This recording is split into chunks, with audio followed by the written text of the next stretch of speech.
seja muito bem-vindo a mais um episódio do Pode Construir, o podcast que conecta você aos melhores especialistas para construir negócios, patrimônio e legado com propósito.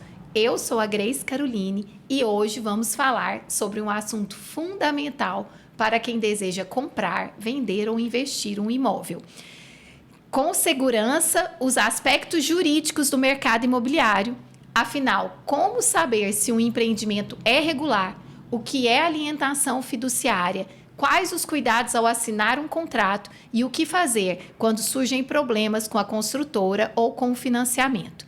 Para responder essas questões, recebemos hoje o Dr. Felipe Vilela, especialista em direito imobiliário, que vai nos ajudar a entender os principais pontos que todo comprador e investidor precisa conhecer. Seja muito bem-vindo, Dr. Felipe. Hoje vai esclarecer muitas dúvidas de várias pessoas. Vou tentar, né? Vamos tentar. Então, Dr. Felipe, antes de comprar, o que todo comprador precisa saber? Primeiro, obrigado, Grace, pelo convite, né, de estar podendo aqui trazer um pouco do meu conhecimento para tentar auxiliar as pessoas a não ter nenhum dissabor, né, do momento que, acredito eu, mais importante da vida, que é adquirir uma casa, um terreno, ou seja, um imóvel, né? Falando-se de casa, por exemplo, em condomínio, ou até mesmo de um apartamento, a primeira coisa que a pessoa tem que se perguntar e analisar é ver o registro de incorporação. O registro de incorporação, ele nada mais é como se fosse uma certidão de nascimento. Uhum. É um documento que ele é levado a registro no cartório de registro de imóveis. A incorporadora, ela pega toda a documentação, todas as certidões, todos os documentos necessários para se levar a cabo o empreendimento e leva no cartório, e o cartório vai fazer toda essa checagem para saber se realmente pode ser registrado. E aí, a partir daí, vão ser desmembrados, dependendo do terreno, e abertas as matrículas correspondentes. Ver se não tem nenhum empecilho, por exemplo, com alguma alienação do imóvel que não poderia, se tem alguma penhora, ou se tem alguma certidão que está vencida. Então, ou seja, ali você vai ver realmente se o imóvel ele está ok para você adquirir. E como é que você pede esse registro de incorporação? Você vai junto à empresa que você está querendo adquirir o imóvel e pede o número da matrícula. Certo. E aí fica a dica, se por acaso a empresa ela ficar te enrolando, postergando para não te entregar a matrícula, isso já é um indício que as coisas não estão bem. Uhum. Então, nesse caso, fuja. Certo. Então, é muito importante você fazer essa checagem. Normalmente, se você tem um advogado de confiança, né, você pode passar o processo para ele, ele vai atrás disso para verificar se está tudo em conformidade, né? E o que é essa alienação fiduciária? E como que ela funciona? A alienação fiduciária é um empréstimo, né, que você faz junto a uma instituição financeira. E aí a instituição financeira ela precisa de um laço, ela precisa de um bem para ficar resguardada caso você não pague. Certo. Então, por exemplo, você tem um imóvel, você quer comprar um imóvel, o imóvel custa R$500 mil, e aí você pede para o banco, eu preciso de R$300 mil, eu tenho 200, eu preciso de 300 mil para comprar esse imóvel. Eu posso pagar em quantas parcelas, com juro tal, aí você vai negociar com o banco e o banco fala, ok, eu te dou, só que eu vou gravar o imóvel com essa alienação fiduciária. Significa dizer que o imóvel vai ser meu. Do banco, né? Do banco, enquanto você não pagar. Certo. É igual quando você compra um carro e você coloca lá o carro financiado, o documento não sai no seu nome, sai no nome da financeira. Aham. Mas seria mais ou menos essa questão. Por isso que tem que se atentar muito, porque a alienação fiduciária é uma coisa muito séria. O imóvel vai ficar alienado e caso não haja pagamento, tem todas as consequências, né?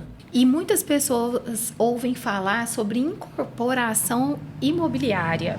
E o que significa isso? A incorporação, a incorporadora, ela é o famoso é o faz tudo. Ela se incumbe de fazer toda a operacionalização de uma casa, por exemplo. Ela vai lá, ela compra o terreno, ela levanta toda a documentação, ela organiza toda a parte operacional, ela tem um funcionário para construir a casa. Então, e ela pode vender a casa tanto no começo, no final, no começo, no meio ou no final, porque ela está organizando todo esse procedimento, né? Então, esse é o serviço da incorporadora, é fazer a etapa início, meio e fim do processo imobiliário, né? Quando a gente compra um imóvel, ainda em construção, normalmente a gente assina um compromisso, né, de compra e venda da unidade. Uhum. O que é esse documento? O compromisso é muito utilizado aqui no nosso sistema jurídico brasileiro, porque é como se fosse um instrumento de uma promessa, onde eu estou fazendo um compromisso de comprar e você está fazendo um compromisso de me vender. Uhum. Porque, às vezes, o imóvel não está pronto e não há possibilidade ainda de você fazer uma escritura pública. Certo. Né? Porque, por vários motivos, você não pagou ainda, por vários outros motivos. E nessa escritura se origina os direitos. Por exemplo, qual que é o valor, quantidade de parcelas, e o direito também da construtora. Eu tenho que entregar a obra em tal dia, tempo de tolerância. Então, você já instrumenta todas as obrigações de ambas as partes e coloca num determinado documento. Isso pode até ser levado a registro público também. Uhum. Isso até para a questão de terceiros. Com esse documento, gera um direito real. Então, ou seja, a construtora ela não pode vender não pode vender o mesmo terreno para terceiros. Você fica resguardado em relação a isso. O comprador tem esse resguardo? Tem esse resguardo. Agora, o comprador, se ele não pagar, aí ele... Desde que ele esteja em dia, né? Desde que ele esteja em dia. E aí abre precedente, então, para incorporadora ou, sei lá... Tem algumas incorporadoras que vendem, né? Tem. Isso tem validade? Tem validade. No ordenamento jurídico nosso. A maioria utiliza esse instrumento. Uhum. É muito difundido. E se o cliente não pagar, a incorporadora tem o direito de rescindir. De rescindir. Isso. Então, esse compromisso de compra e venda, né? Que é assinado, ele tem uma formalidade jurídica, sim. Tem, justamente. E oferece segurança para o comprador? Sim, com certeza. É muito utilizado. Eu, na maioria das vezes, eu acho que 95% dos meus clientes a gente sempre faz, porque é uma forma mais rápida de fazer, né? Entendi. Você já cria, pelo menos, os primeiros mecanismos ali nesse compromisso e... Por exemplo, se for pagamento, por exemplo, em 3 ou 4 parcelas, 5 parcelas, só ao final, quando se exaure algumas condições ali, se você vai fazer uma escritura pública. E aí, posteriormente, registro da escritura pública. Uhum. Agora vamos falar sobre contratos e cuidados jurídicos. O que é uma sociedade em cota de participação, que é SCP tão falada? A sociedade contra participação também é muito utilizado, utiliza-se muito hoje para captar investidores, né? Uhum. Onde tem duas figuras, o sócio ostensivo e o sócio participante. Normalmente, o sócio ostensivo é justamente o incorporador. É ele que vai estar à frente do negócio, é ele que vai operacionalizar, que vai fazer o registro de incorporação, que vai construir, que vai entregar a casa. E o participante não necessariamente é aquele que ele não vai ficar com um lote, não necessariamente. Ele vai investir. Então, assim, provavelmente ele vai entrar ali naquele ciclo ali mais como um investidor. Né? Então, se utiliza muito isso porque normalmente você tem uma rentabilidade melhor do que qualquer outro fundo de investimentos. Né? Por isso que se utiliza muito essa figura. É interessante falar sobre isso, vou aproveitando para até tirar uma dúvida. Porque hoje eu vejo que as pessoas têm dificuldade de investir em imóveis. Assim, elas querem investir no banco, né? Está se falando muito na rede social, em outros lugares, sobre esse investimento de fundo imobiliário. De fundo imobiliário, que até você não vê, que rende também muito bem, porém elas têm dificuldade de investir no físico. E será que é por causa de insegurança? Quais as seguranças teriam, por exemplo, um investidor com uma incorporadora que compra uma cota? Não compra, ele teria o imóvel, mas qual que é a segurança que ele teria, assim? Assim, o fundo imobiliário, se a gente estiver falando de renda variável, você está investindo num fundo que vai investir, o próprio fundo vai investir ou em ações ou comprar lotes. Você não vai ter ciência de que o fundo está investindo. Então, realmente é uma coisa que não é transparente. Isso não quer dizer que seja ruim, né? Tem que ter o perfil. Certo. Né? Então, por exemplo, não é todo mundo que tem perfil para renda variável, que é como bolsa de valores e etc. Eu, por exemplo, não tenho perfil. O meu perfil é renda fixa. Títulos do Tesouro, letras. Então, é diferente. Já a sociedade, por que as pessoas preferem? Porque você pode ir ao empreendimento, né? Você pode tirar a certidão de onde está sendo construído. Você pode ver quais são as regras no contrato da empresa. Por exemplo, o contrato pode estar atrelado ao recebimento de financiamentos da Caixa Econômica Federal, do Minha Casa Minha Vida. Então, é uma coisa mais sólida, palpável, visível. Então, isso gera uma certa credibilidade e, principalmente, um certo conforto. Né? Porque já o renda variável, que você está olhando, você acorda com 100 e vai dormir com 80. Então, não é verdade isso? Obviamente, todo fundo tem risco, né? Não estou falando que é 100%. Tudo tem risco. Né? Mas o fato de ali você conhecer o incorporador, de você ver o terreno, você avaliar ali a redondeza, você tem como mitigar o risco de você fazer essa análise, né? Que é diferente do fundo. Né? Que é igual, por exemplo, o que está acontecendo agora no Banco Master, não é fundo imobiliário, mas essas corretoras XP e a BTG, eles vendiam como se fosse a última cereja do universo. E estamos aí onde nós estamos, né? Então, assim, não tinham que falar, porque os corretores passavam segurança. Mas o terceiro passava uma segurança. É diferente de você ter a segurança olhando, né? E, doutor Felipe, esses contratos da SCP são contratos seguros, né, para os investidores? Sim, são contratos seguros, eles são permitidos, estão dentro da legalidade, são permitidos pelo ordenamento jurídico. O que eu sempre falo primeiro, procurar um advogado, seu advogado, né?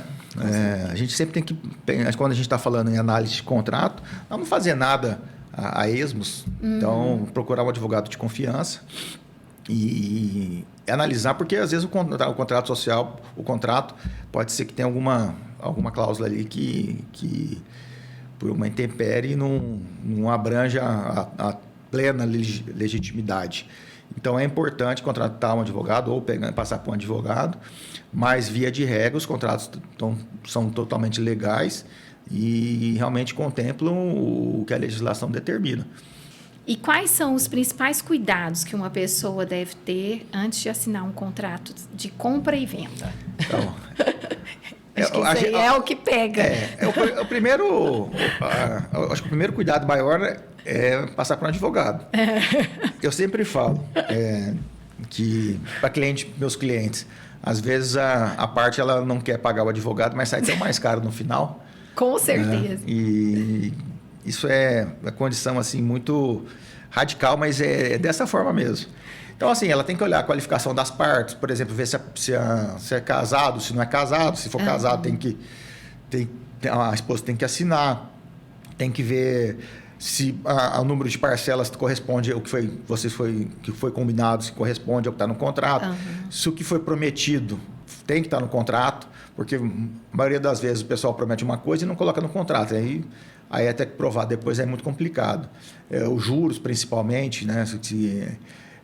Se foi colocado da forma que foi falada no contrato.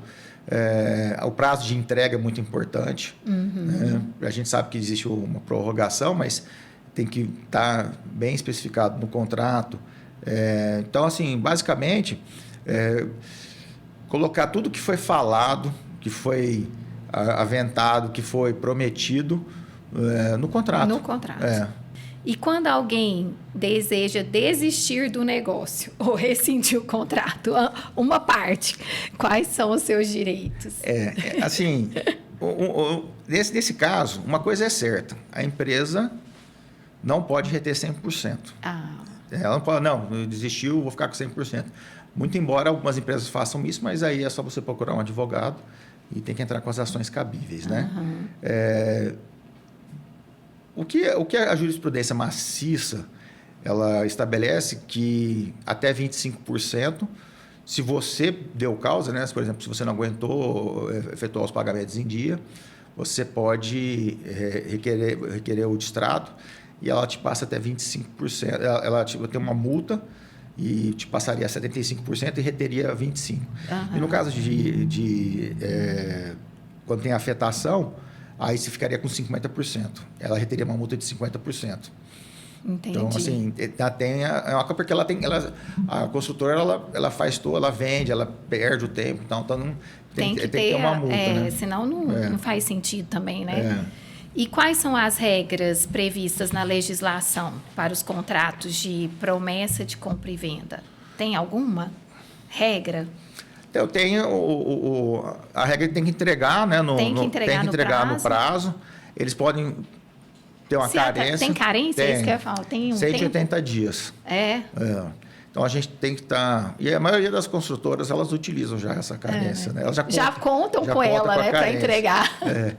Aí, se ela não entregar, você pode requerer o distrato, receber o dinheiro integral, ou você pode requerer perdas e danos, ou você pode requerer a imediata entrega do imóvel. E aí o direito vem para você, o que você quer. Só que o problema é que vai ter que ser judicial, porque a maioria das vezes eles não cumprem administrativamente. Não cumprem administrativamente. E aí demanda tempo. E aí vai demandar um pouco mais de dinheiro, porque você vai ter que pagar custos judiciais. Né? Então, sempre vai ser por isso que tem as perdas e danos. Né? Não adianta. Existe diferença entre escritura e registro do imóvel? Sim. Tem? A maioria das pessoas, elas fazem... Eu quero comprar um apartamento. Aí elas vão lá e fazem a escritura. Que é a escritura pública. Onde ela nada mais é que um contrato, só que ele é público. Você faz no cartório. Todo mundo vê. Todo mundo vê. Mas quando a pessoa vai querer, por exemplo, no caso do registro de incorporação, que ela vai querer ver como é que está a saúde do imóvel, ela vai lá no registro. Certo. Se você não registrar essa escritura pública lá no registro, ninguém vai ter ciência. Olha. Então, aquele fato de que quem compra e não registra não é dono. É porque o grande problema é que quando você vai registrar, você tem que pagar a tributação. E aí é caro. Então, o pessoal prefere comprar e deixar... Só na escritura? Só na escritura pública. E aí, lá na frente, dá algum tipo de problema. O cara vende para terceiro, vende 2, 3, 4 vezes. Aí, o seu problema é muito maior. Gente, dica do Dr. Felipe Vilela, presta atenção, Quem viu? compra e não registra não é detentor da propriedade. Olha só. Isso é muito importante. Então, assim, é o barato que sai caro. Aham. Quem é responsável pelo pagamento de despesa, IPTU e condomínio? Até a entrega do imóvel é o antigo, se for imóvel novo, né, é a incorporadora. Se for imóvel já usado, é o antigo morador. A partir do momento que você faz a escritura, você se torna o responsável. Você se torna o responsável. Vamos falar sobre financiamento e inadimplência. Certo. Depois que o financiamento é quitado, quais providências o proprietário tem que tomar? Então, como eu já dizia, como eu falei anteriormente, quando você faz o financiamento, fica gravado na matrícula do imóvel. Então, lá vai ficar gravado, lá na matrícula do imóvel.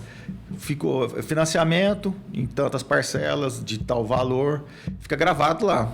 E fica gravado na matrícula do imóvel. E a partir do momento que você paga, você tem que pedir uma carta de anuência no banco e levar lá no cartório para tirar. Então vai ficar na matrícula que fica averbada, a próxima averbação vai ser essa. Fica cancelado o financiamento e tal. Então, se você não fizer isso, não vai continuar.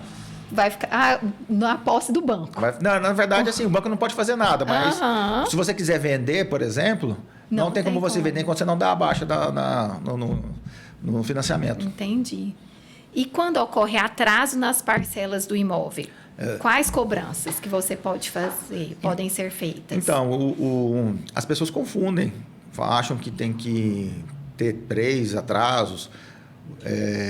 Isso, na verdade, é um mito.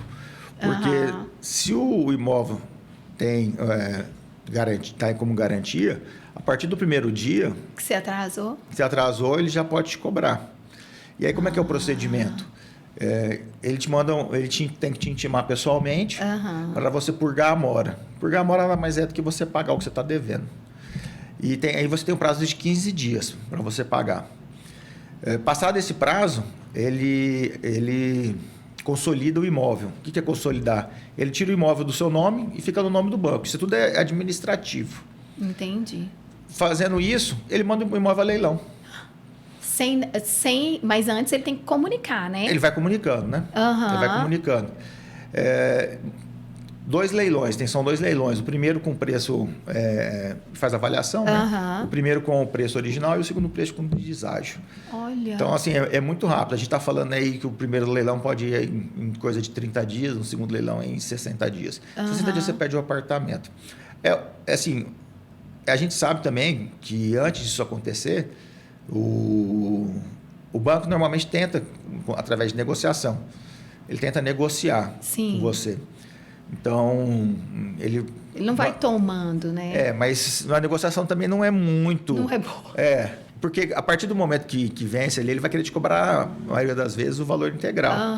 Então, aí você vai ter que fazer dependendo de cada instituição financeira, pode ser que ela te envie uma proposta boa, ou às vezes ela quer receber tudo. É complicado. Cada norma tem sua estrutura de cobrança, né? Mas aí você tem a oportunidade de pagar. A partir do momento que te intimou, você tem a oportunidade de pagar, 15 dias para pagar. Você pode pagar até a data do segundo leilão.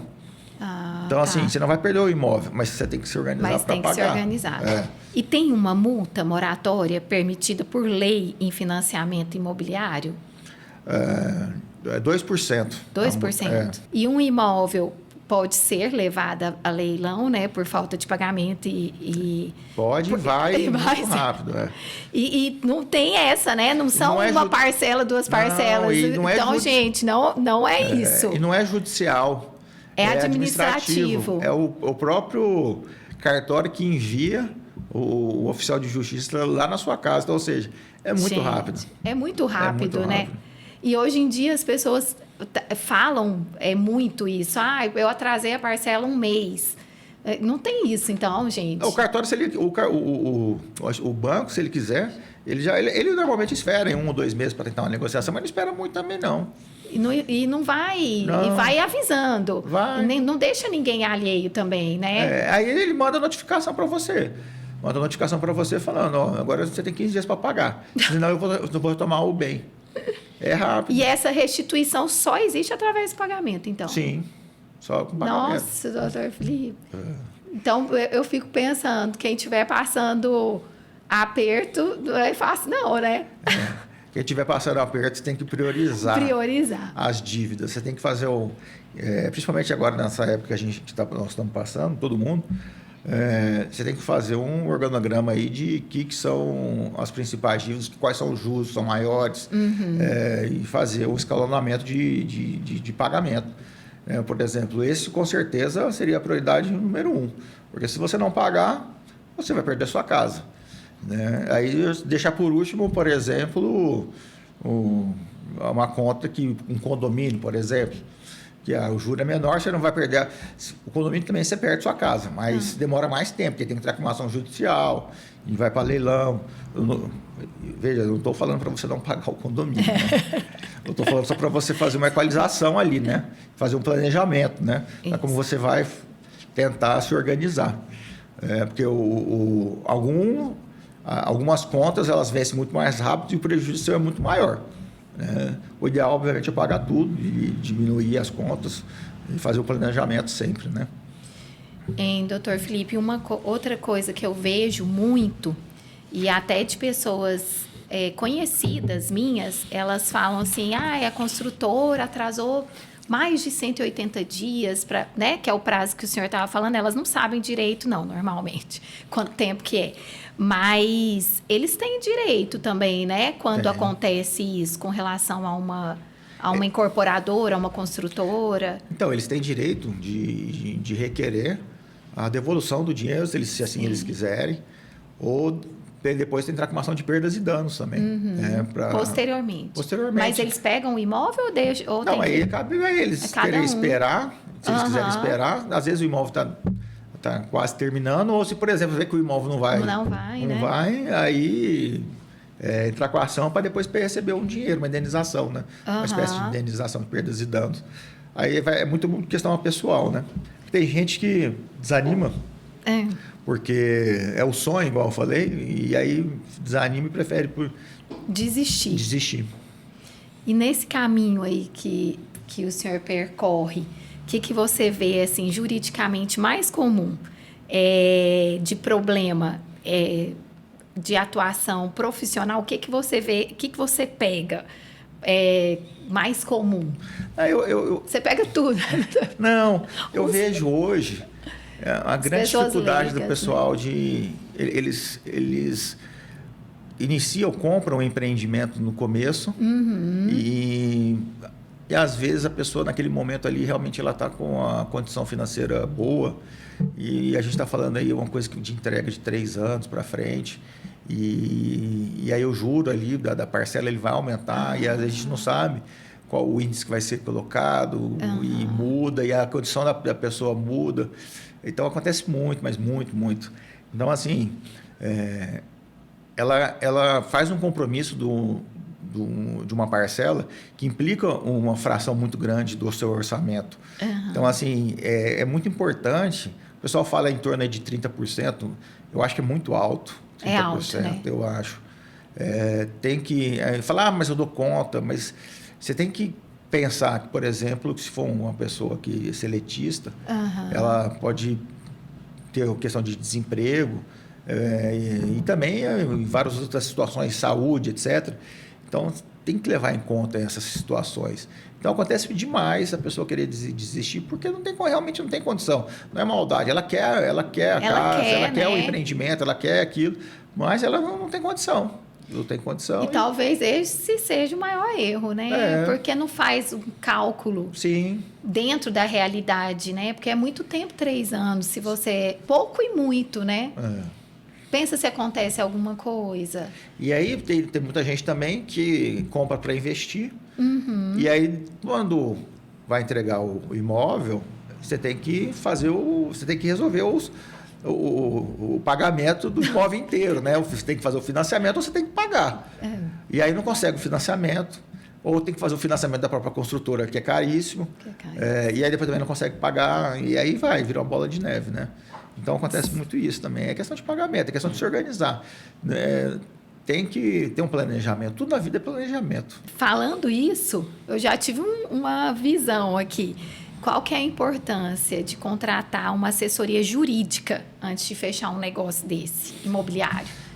A gente para você ter uma ideia, um contrato dessas construtoras grandes, eles mais ou menos aí deve ser umas 80, 60, 70 folhas, né? E o advogado, que ele vai poder te falar quais são os riscos, né? Uhum. Então, porque às vezes a pessoa só vê ali a primeira folha, fala quantas parcelas e qual que é o valor, só vê isso. Só vê isso, né? E ele não sabe quais são os riscos, né? Uhum. Então, o advogado vai poder te informar, se você não pagar, vai acontecer isso. Essa parcela aqui, ela vai chegar mais ou menos nesse valor. Então, ele vai poder te explicar o que vai acontecer no futuro, os riscos. E é muito importante você ter essa ciência, né? Não é só assinar um contrato.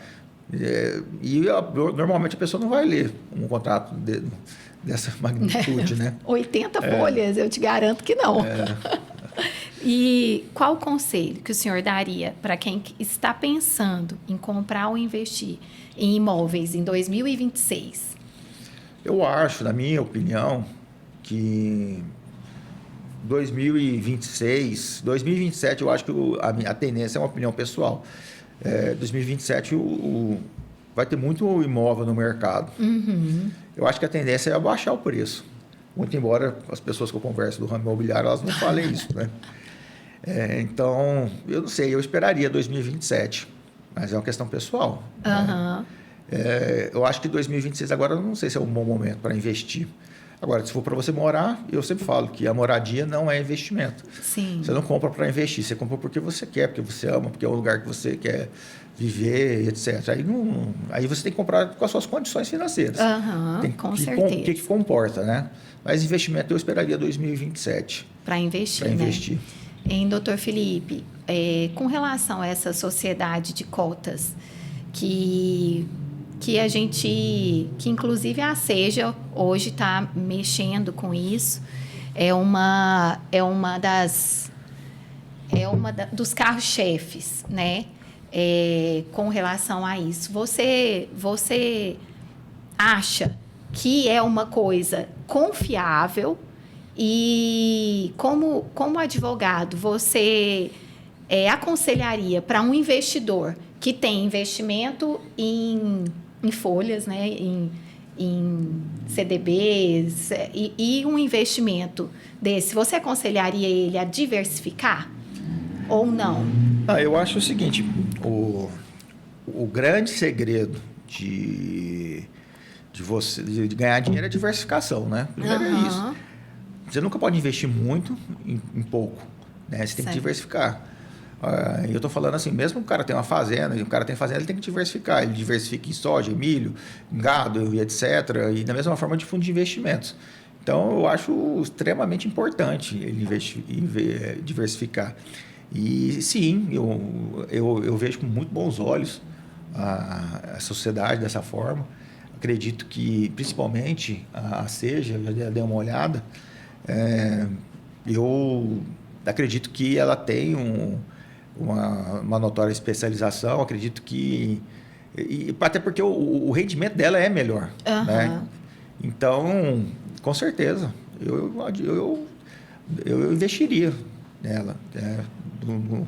Eu acredito que as pessoas podem investir tranquilamente, provavelmente vão ter aí grande lucro aí nessa sociedade aí. Se Deus quiser. Doutor Felipe, eu conheço o doutor Felipe Vilela pessoalmente.